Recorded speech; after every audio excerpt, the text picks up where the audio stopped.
All right, guys. We're coming to you with another Guerrilla Boxing Talk.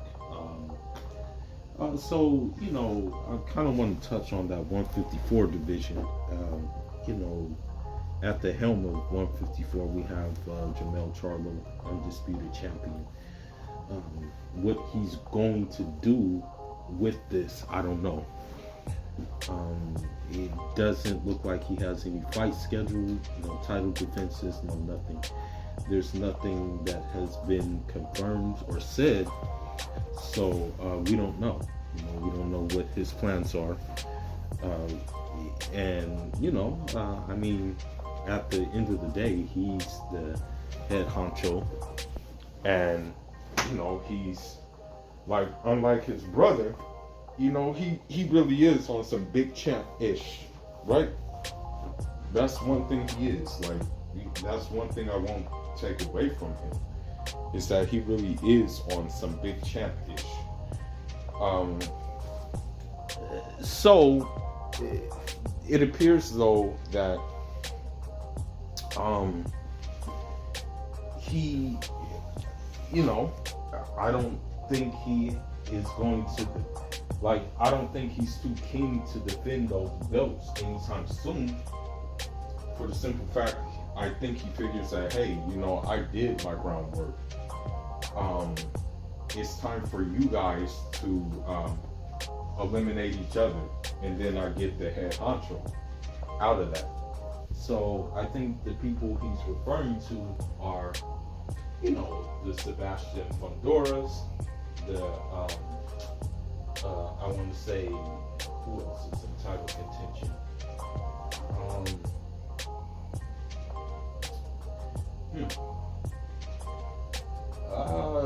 The Tim Sues, to a lesser extent, like the Tim Sues, him. Erislandy Lara recently, expressed a desire to actually, fight Jamel Charlo as well. He said he would beat Jamel Charlo. And, as crazy as it sounds, that's not far-fetched.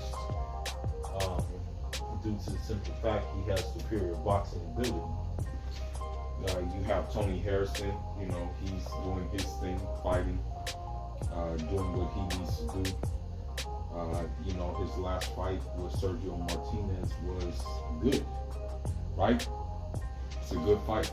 He boxed. He boxed lovely. Now, we now have another guy, another contender.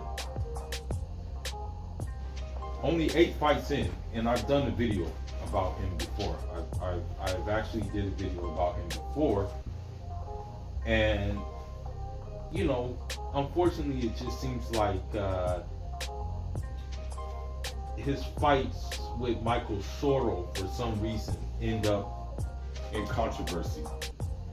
And this guy goes by the name of Israil Madrimov. And so, he is what, I'm looking at him and I see that there is something good about this guy. Not straight up and down, the footwork. He's an athlete. The only thing I would say is he's a little bit short. That's the only thing. It's like, yeah, he's kind of short. But in terms of boxing ability, he got it. You know what I mean? Now, when they were fighting this past weekend, him and Michael Soro, if you remember, the fight with Michel Soro ended in, the first fight with Michel Soro ended in controversy. It ended with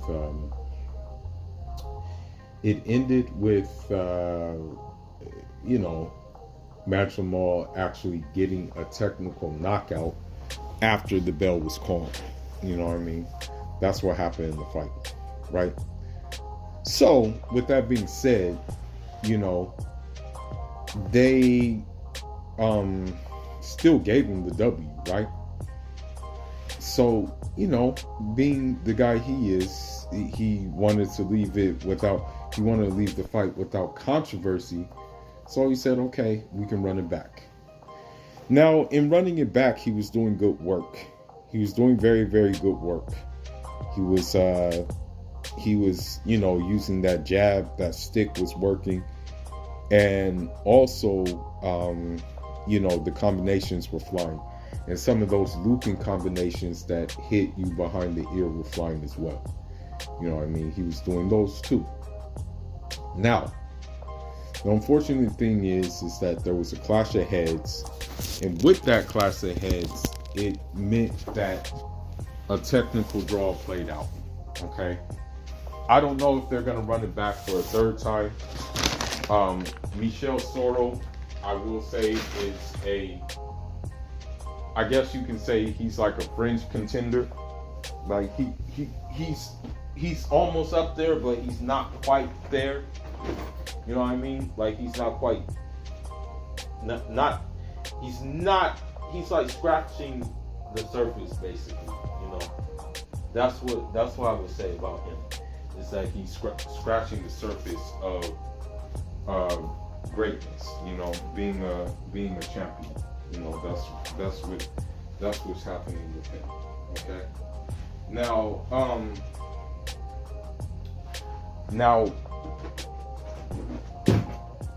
the thing is that I think Madrimov is ranked in WBA, right? Here's the issue, though. Because it's, I don't know how, but, boxing, mysterious things happen in boxing, right? We all know that. But I really don't know how, but he actually fought 4 title eliminators already. And he is like, he's only like 8 or 9 fights in. So, I'm just gonna leave that, not leave that here nor there, But we're gonna run into a problem, and this is a problem that tends to happen because it's never happened, and I don't think it's gonna happen. But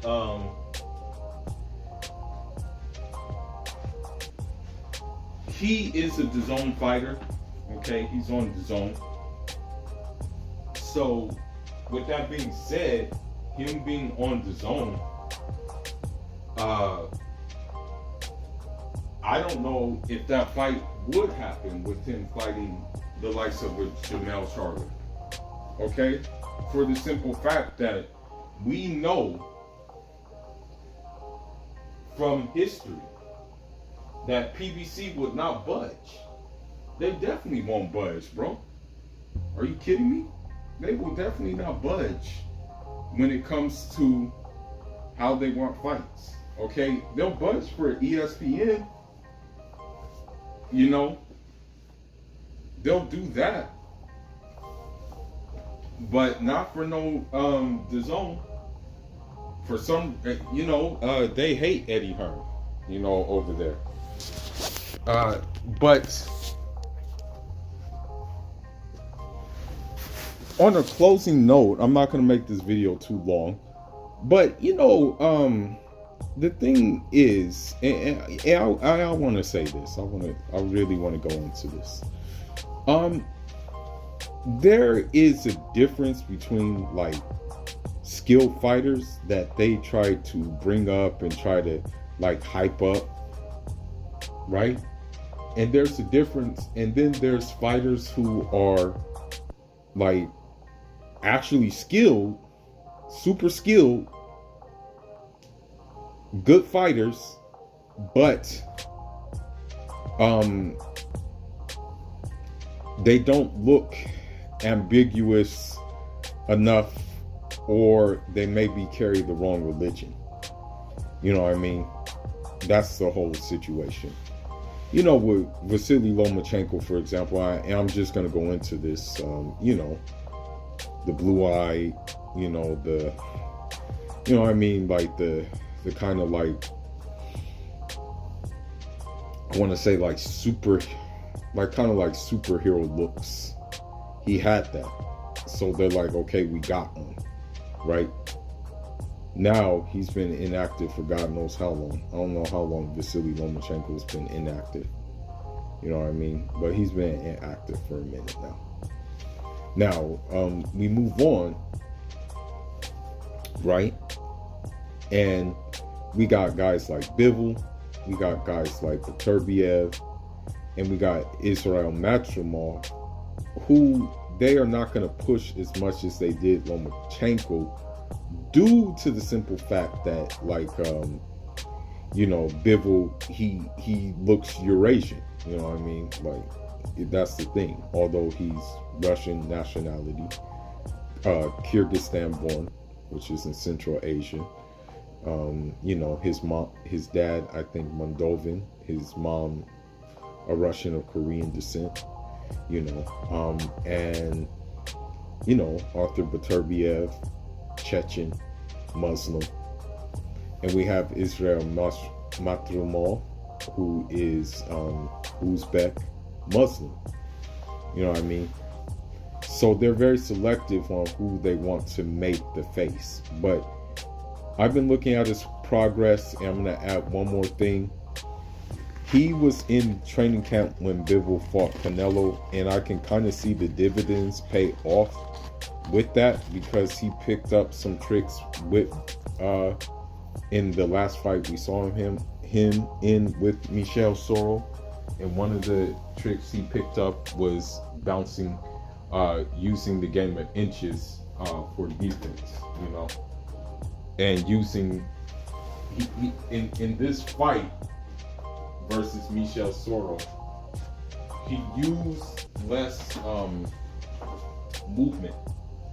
He used less movement than on his last fights. You know, in his last fights, he was using hella movement. But on this fight, he wasn't using that much movement. He was more circling him.